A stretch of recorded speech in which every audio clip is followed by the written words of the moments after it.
এবং আজকে আমরা হচ্ছে প্রথম থেকে যেমন ওল্ড ইংলিশ পিরিয়ড থেকে শুরু করে মোটামুটি যতদূর পর্যন্ত আলোচনা করা যায় যে তাদের উল্লেখযোগ্য কি কি সাহিত্যকর্মগুলো ছিল। উল্লেখযোগ্য সাহিত্যকর্মের ভিতরে যেমন হচ্ছে প্রথমে যদি আপনি আসেন, যেমন যেটা ছিল হচ্ছে আপনাদের দি ওল্ড ইংলিশ পিরিয়ড, যেটা ছিল কি 1050 থেকে 450 থেকে 1066 পর্যন্ত। তাহলে 450 থেকে 1066 পর্যন্ত যখন যেটা ছিল, এটা হচ্ছে আমাদের ওল্ড ইংলিশ পিরিয়ড। এবং ওল্ড ইংলিশ পিরিয়ডের মধ্যে সবচেয়ে গুরুত্বপূর্ণ যেটা ছিল বিওলফ।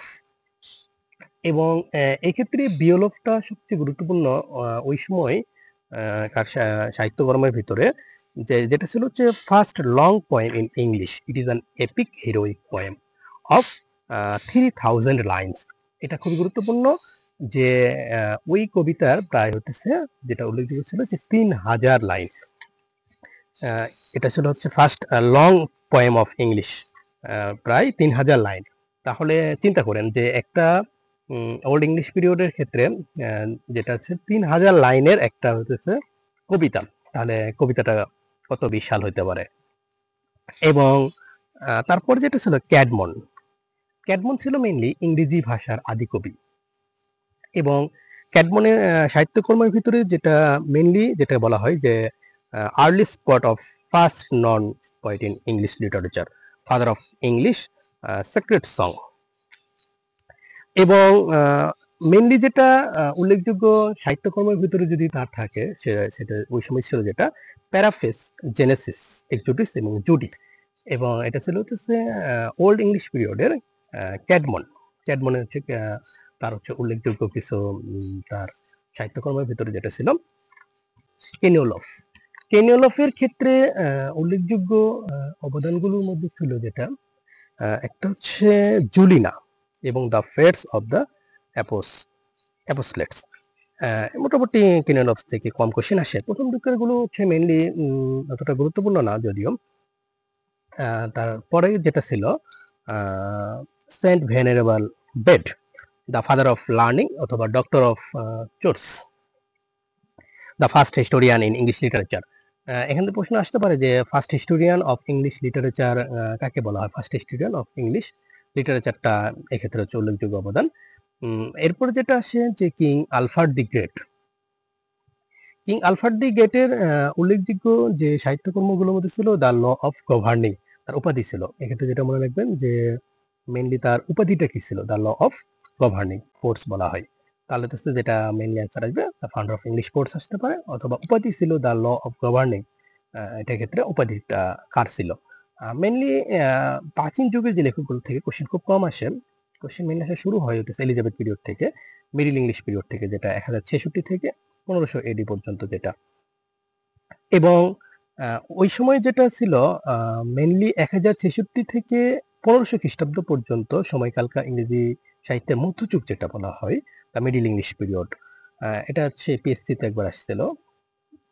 এবং ইংরেজি সাহিত্যের যে মধ্যযুগ যেটা থাকে, এবং এই মধ্যযুগটাকে মেইনলি 3টা ভাগে ভাগ করা হয়। অ্যাংলো নরমান পিরিয়ড 1066 থেকে 1340 পর্যন্ত, দ্য এজ অফ চোসার বলা হয়, চোসারের যুগ বলা হয় 1340 থেকে 1400 পর্যন্ত।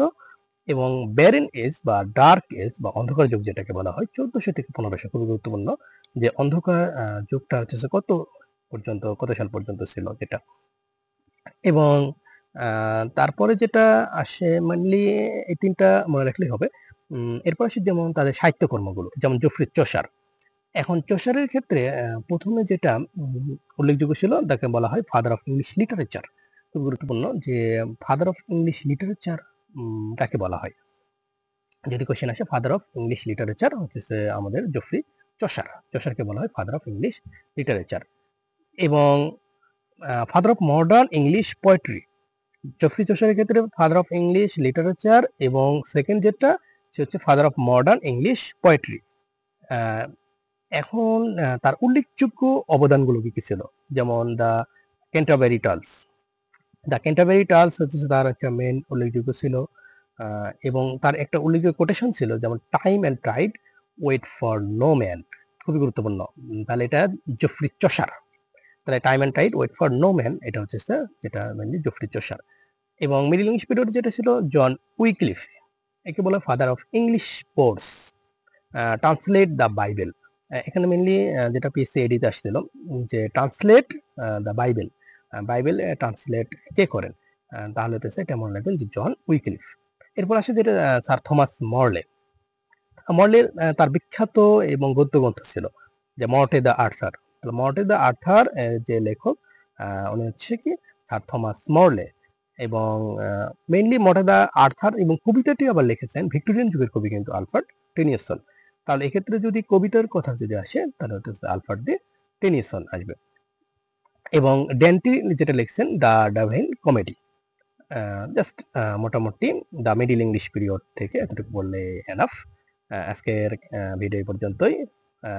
নেক্সট ভিডিওতে আমরা যেটা আলোচনা করব দ্য রেনেসাস পিরিয়ড, যেটা শুরু হয় 1500 থেকে 1660 পর্যন্ত, এবং রেনেসাসের সাহিত্যকর্মগুলো আমরা দেখব। ধন্যবাদ।